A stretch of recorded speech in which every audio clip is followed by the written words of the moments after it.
اللہ نے ہمیں ایک نماز عطا فرما دی جس کو ہم آج صلاۃ التراویح کہتے ہیں۔ میرے نبی کے زمانے میں اسے قیام اللیل کہا جاتا تھا، اس لیے حضرت عائشہ رضی اللہ تعالیٰ عنہ کی روایت ہے نا، جس سے 8 رکعت والے حضرات استدلال کرتے ہیں کہ رمضان اور غیر رمضان میں اس کو امام بخاری نے قیام اللیل کا ہی عنوان دیا ہے۔ آپ نے 11 رکعت سے زیادہ نماز نہیں پڑھی۔ ایک ضعیف روایت میں ہے کہ آپ نے 3 دن پڑھائی نماز، یہ تو صحیح روایت ہے۔ کتنی رکعت پڑھائی؟ تو ایک ضعیف روایت میں ہے کہ 20 رکعت پڑھائی۔ اچھا، ضعیف روایت سے عبادت ثابت نہیں ہو سکتی حکم شرعی۔ تو جب حضرت عمر رضی اللہ تعالیٰ عنہ نے سب کو، اب میرے نبی کے دور میں 3 دن کے بعد آپ تو آئے نہیں کہ کہیں فرض نہ ہو جائے، تو صحابہ اپنے طور پر قرآن سنتے تھے ٹولیوں میں۔ صدیقی دور میں 2 سال وہ فتنوں میں گزرا، تو اس میں بھی اسی طرح چلا کہ ٹولیوں میں ہوتے تھے۔ حضرت عمر رضی اللہ عنہ کے زمانے میں حکومت مضبوط ہو گئی، طاقتور ہو گئے، تو ابتدائی سالوں میں نہیں، چند سالوں کے بعد اب مسجد میں تشریف لائے تو لوگ اس طرح کوئی 4 ادھر 4 ادھر 5 ادھر 10 ادھر 20 ادھر، تو کہنے لگے ان کو ایک امام پہ جمع کر دیا جائے تو کتنا اچھا ہوگا۔ تو آپ نے سب کو اکٹھا کیا اور ابی بن کعب رضی اللہ تعالیٰ عنہ کو امام بنایا اور سب کو ایک نماز پہ جمع کر کے 20 رکعت کا حکم عطا فرمایا۔ تو حضرت عمر کا یہ عمل اس حدیث کو مضبوط کر دیتا ہے کہ چونکہ میرے نبی نے کہا علیکم بسنتی و سنت الخلفاء الراشدین من بعدی، کہ میری اور میرے خلفاء راشدین کی سنت پر مضبوطی سے عمل کرنا۔ تو حضرت عمر کا جو 20 رکعت طے کرنا ہے، اگر ان کا اپنا اجتہاد ہے تو بھی ہمارے لیے عمل کے لیے کافی ہے، اور اگر ان کو یہ یاد ہے کہ میرے نبی نے 20 پڑھی تھیں تو اور زیادہ اچھی بات ہے۔ لیکن بہرحال جو 8 پڑھتا ہے ہمارا اس پہ بھی کوئی اعتراض نہیں، چونکہ وہ بھی حدیث کے ساتھ بات کرتا ہے، اور باقی پوری امت 20 پڑھتی ہے، ان پر بھی اعتراض نہیں۔ میں ایک جگہ سے گزر رہا تھا، نماز کا وقت ہو گیا، اہل حدیث کی مسجد تھی، میں وہاں نماز پڑھنے چلا گیا، تو ایک بہت بڑا اشتہار لکھا ہوا تھا، 20 تراویح ثابت کرنے والے کو 5 لاکھ روپے انعام۔ کہ 20 تراویح، سینکڑوں سال سے امت کا عمل 20 تراویح آ رہا ہے۔ تراویح کا نام جو پڑھا، مجھے یوں لگتا ہے کہ اہل مکہ، یعنی اہل مکہ جو تھے نا، وہ 4 تراویح پڑھ کے ایک طواف کرتے تھے، تو وہ آرام کے لیے ہوتا، ترویحہ آرام، تھوڑی دیر کا آرام۔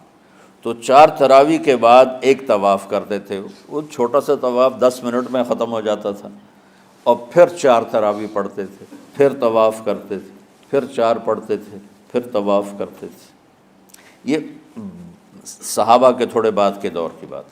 تو مدینے والوں کو پتہ چلا کہ مکے والے تو یہ کرتے ہیں، وہ کہنے لگے اساں کی کریے؟ انہوں نے کہا اسی 40 تراویح پڑھیں گے، 40 رکعت، وہ 40 رکعت پڑھتے تھے۔ تو نوافل میں کوئی سختی نہیں کہ بھائی 8 سے زیادہ نہیں پڑھنی، بدعت ہو جائے گی، اور 20 پڑھنا بدعت ہے، یہ سب جہالت کی بات ہے۔ یہ 8 پڑھ رہے ہیں یہ غلط ہے، یہ بھی حماقت کی بات ہے۔ جو صحیح حدیث سے دلیل پکڑ کے کوئی عمل کرتا ہو تو بھائیو اس سے بحث نہ کیا کرو، مناظرہ نہ کیا کرو، یہ بہت نادانی والی بات۔ اور امت کا خلق، لاکھوں کروڑوں انسانوں کا ایک عمل پہ جمع ہونا، یہ بذات خود اس کی طاقت کی ایک دلیل۔ اور حرمین جب سے میرے رب نے حضرت عمر نے 20 رکعت شروع کی، آج تک وہاں بھی ساری مساجد میں 8 رکعت تراویح ہوتی ہے، لیکن حرمین کی مسجد میں 20 رکعت، ادھر بھی ادھر بھی۔ اور یہ جو وہ وہاں ختم قرآن پہ دعا نہیں مانگی جاتی، یہ کس کا عمل ہے؟ حضرت عثمان کا۔ حضرت عثمان نے اپنے دور خلافت میں تراویح پڑھانے والے سے کہا جب قرآن ختم کرو تو دعا کرنا۔ وہ کہنے لگے جی کیا دعا کروں؟ کہ جو تیرے دل میں آیا کرنا۔ تو ختم قرآن کی رات تراویح کی آخری رکعت میں من الجنت والناس کے بعد دعا کے لیے ہاتھ اٹھانا، یہ حضرت عثمان رضی اللہ تعالیٰ عنہ نے اس کو زندہ فرمایا۔ اور امام دعا کرتا تھا 1 منٹ 10 منٹ 20 منٹ جتنے بھی، اور پیچھے لوگ آمین کہتے تھے۔ وطر کی جماعت نہیں ہوتی تھی، وطر کو باجماعت حضرت علی رضی اللہ تعالیٰ عنہ نے شروع کی کہ وطر کو بھی باجماعت پڑھا جائے، تو یہ ان کی سنت ہے کہ وطر کو باجماعت پڑھا گیا۔ تو اب یہ لہٰذا یہ سارے سنت جو کام ان خلفۂ راشدین سے ہوا وہ بھی سنت ہے۔ تو اللہ نے ہمیں ایک عبادت دے دی کہ میرا قرآن پڑھو اور سنو۔ پہلی امتوں کو تراویح کیوں نہیں تھی یا قیام اللیل کیوں نہیں تھا؟ کہ ان کو اپنی کتاب یاد ہی نہیں ہوتی تھی، وہ اپنی کتاب کے حافظ نہیں ہوتے تھے، وہ اپنی کتاب یاد ہی نہیں کر سکتے تھے، صرف نبی کو یاد ہوتی تھی۔ اللہ نے ہمارے لیے کتنا آسان کر دیا کہ 7 سال کے یہ چھوٹے چھوٹے بچے قرآن یاد کر رہے ہیں، 70 سال کا بوڑھا قرآن یاد کر رہا ہے۔ یہیں یہ مولوی یوسف صاحب کا ساتھی تھا یا پتہ نہیں ان سے پہلے تھا، سلمان، مولوی سلمان، آج کل امریکہ میں ہوتے ہیں، ہماری ایک شاخ چلا رہے ہیں ماشاءاللہ۔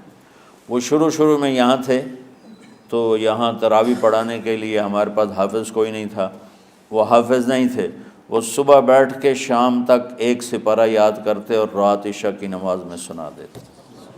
30 دن میں قرآن یاد کر کے سنا دی۔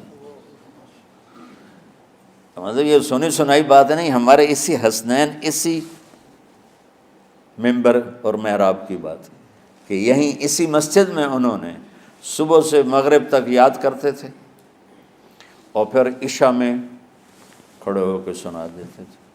پیچھے ہوتے تھے لقمہ کوئی دینے والا شاید، لیکن بہت خوبصورت پڑھ کے 1 دن میں یاد کر کے سنا دیا۔ اور ایک مجھے نام بھول گیا کہ 3 دن میں قرآن یاد کیا، 10 سپارے 1 دن میں یاد کیے، 10 دوسرے دن میں یاد کیے، 10 تیسرے دن میں یاد کیے۔ وَلَقَدْ يَسَّرْنَا الْقُرْآنَ لِلذِّكْرِ فَهَلْ مِن مُدَّكِرٍ۔ تو اللہ تعالیٰ نے اس کو نصیحت کے لیے بھی آسان کیا ہے اور یاد کرنے کے لیے بھی آسان کیا ہے۔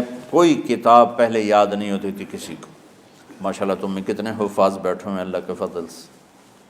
تو اللہ نے ہمیں رات کی نماز عطا فرمائی، اور چونکہ یہ ایک مشقت ہے تو میرے نبی نے کہا یہ رات کی نماز کے ہر سجدے پر 1500 نیکی لکھی جاتی، 1500 نیکی لکھی جاتی۔